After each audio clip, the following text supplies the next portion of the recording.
So now let's look at how water is reabsorbed by the collecting duct. So this is going to happen after tubular secretion that we just talked about, which is mostly happening in this distal convoluted tubule. So again, just to review these parts, we have our glomerular capsule, we have our proximal convoluted tubule here, our nephron loop, our distal convoluted tubule, which is emptying into the collecting duct. And so the collecting duct, once this filtrate enters into the collecting duct, we can now call it urine. It's mostly just going to contain waste products and water, so things that we are wanting to excrete from the body. But you'll notice that the collecting duct starts up here in the cortex of the kidney, this lighter pink area, and then as we move down, it enters into the medulla of the kidney, this darker pink region. And you'll notice that the osmolarity of the surrounding tissue is going to become more and more concentrated as we move deeper into the medulla of the kidney. So it starts out, the osmolarity of the kidney and that surrounding tissue is 300, which is the same as what we see in the collecting duct starting out. You can see that tubular fluid is at 300 as well.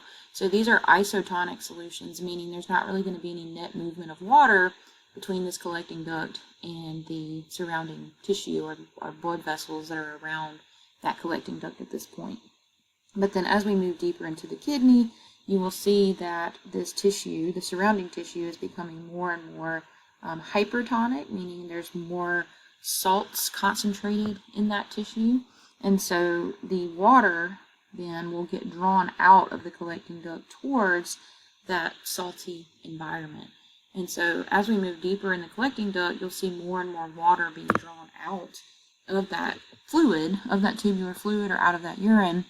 And you'll see that urine become more and more concentrated as it moves deeper into that collecting duct and eventually enters into that minor calyx, which again will enter into the major calyx, and then that will finally empty into the renal pelvis, which will carry that concentrated urine to the urinary bladder.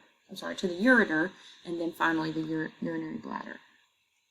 So the reason that this medulla here is so much more concentrated in salt than the cortex is thanks to this nephron loop creating something called the countercurrent multiplier, which just means that this loop is going to essentially collect more salt or recapture more salt and return it to this deeper medullary tissue. So the deeper we get in the medulla, the more and more salty that environment will be, thanks to the countercurrent multiplier created by this nephron loop.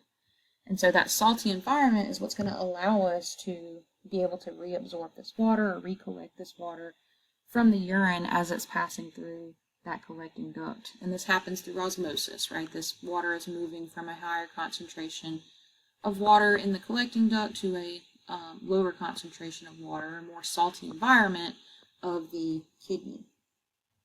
Now, we also know that we can control how much water we reabsorb through the collecting duct using a hormone called antidiuretic hormone. So this hormone will get released in high amounts during dehydration, if you're dehydrated, and that will trigger these collecting ducts to be,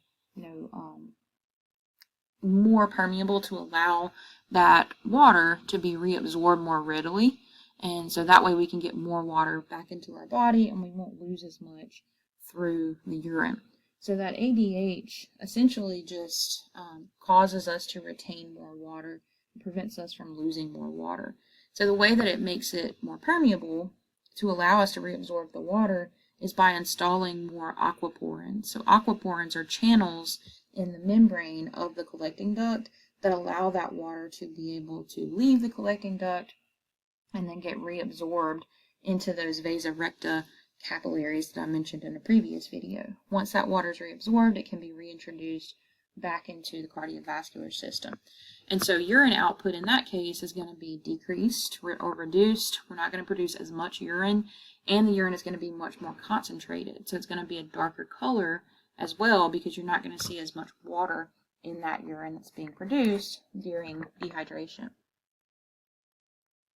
So when you have a lot of extra water, just the opposite, if you've been drinking a lot that day and you've got plenty of excess water, ADH secretion would be inhibited, and that would cause those aquaporins in the collecting duct to be removed, which means you're going to reabsorb less water, and so you're going to lose more water in the urine. So that would happen during water diuresis. That's where you have a more abundant amount of water, and so that urine is going to look more dilute. It's going to look lighter in color, sometimes even clear in color, due to all of the excess water that's being lost in that urine. So this can allow us to regulate water balance in the body by adjusting how much water is actually reabsorbed through this collecting duct.